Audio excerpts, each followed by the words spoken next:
So the question 10th is, यहाँ पर हमें एक आ गया है कि एक क्वाड्रिलेटरल है ए बी सी डी। हमें नहीं पता वो कैसा क्वाड्रिलेटरल है, चाहे वो रेक्टेंगल भी हो सकता है, स्क्वायर भी हो सकता है, हमें नहीं पता।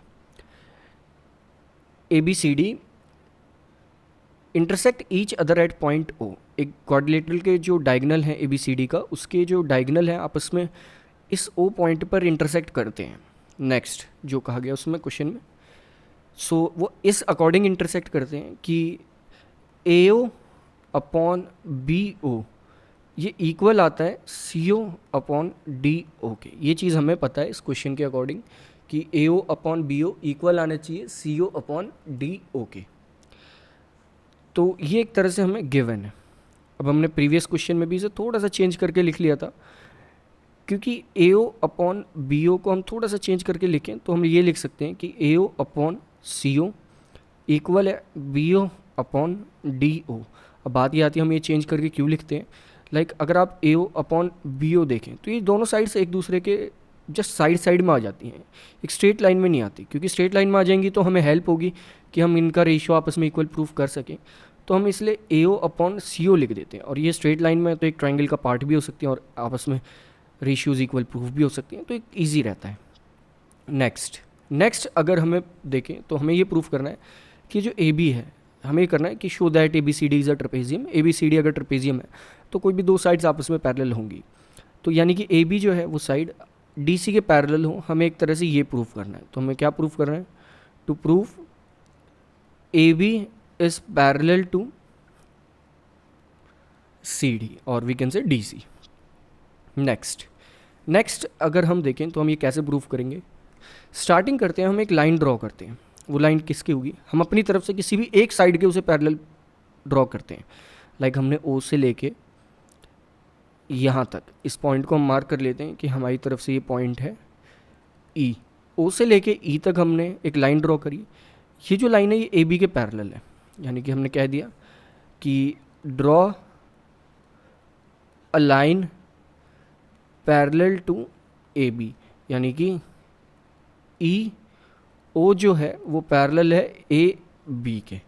अब स्टार्ट होती है यहाँ से मोस्ट इंपॉर्टेंट चीज़ कि इस क्वेश्चन को हम कैसे करते हैं। तो अगर ई ओ और ए बी आपस में पैरेलल हैं, तो अगर हम इस ट्राइंगल को देखें तो यहाँ पर कुछ रेशियोज़ आपस में इक्वल होंगी।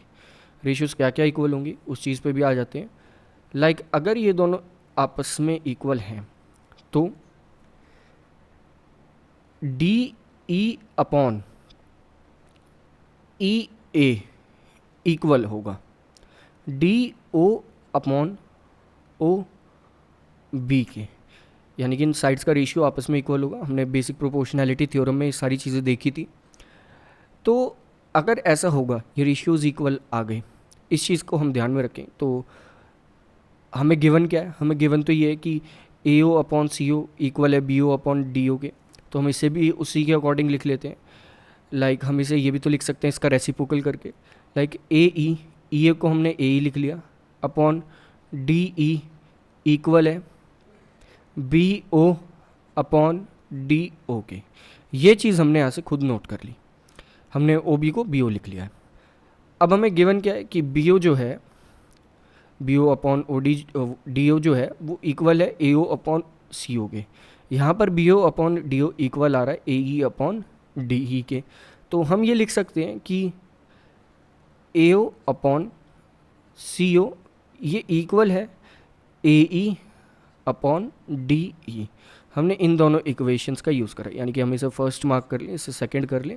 तो इन दोनों का यूज़ करके हमने ये बात कह दी कि ए ओ यानी कि ये वाली साइड डिवाइडेड बाय सी ओ यानी कि ये वाली साइड इक्वल आती है ए ई यानी कि ये वाली side divided by D E यानी ये वाली साइड। और अगर हम इस ट्राइंगल को देखें, यानी कि ये वाला ट्राइंगल जो इन साइड्स के अकॉर्डिंग फॉर्म हो रहा है, इसमें इस ट्राइंगल की जो साइड्स हैं इंटरसेक्ट हो रही हैं इस लाइन की वजह से, वो आपस में इक्वल आ रही हैं। तो यानी कि ये वाली लाइन इसके भी पैरेलल होगी। सो वी कैन से इस रेशियो की हेल्प से ई ओ जो होगा वो पैरेलल होगा सी डी के। हमने स्टार्टिंग में ये माना था कि स्टार्टिंग में तो हम एक की पैरेलल रख सकते थे कि ई ओ जो है वो ए बी के पैरेलल है। अब हमने प्रूफ कर दिया कि ई ओ जो है वो सी डी के पैरेलल है। तो आपस में ए बी जो होगा वो पैरेलल आएगा सी डी के। ये इम्पॉर्टेंट चीज़ अब यहाँ से हमें पता चल जाएगी इन दोनों इक्वेशंस का जब हम यूज़ करेंगे। सो इस टाइप से हम इसे भी प्रूव कर देंगे कि कैसे एक क्वाड्रिलेटरल में अगर जो डायगोनल्स हैं वो इस टाइप से इंटरसेक्ट करे कि A O upon B O equal आए सी ओ अपॉन डी ओ के, जैसा कि क्वेश्चन में गिवन था, तो हम कैसे प्रूव करें कि वो एक ट्रिपेजियम ही होगा। तो वो हमने यहाँ पर देखा।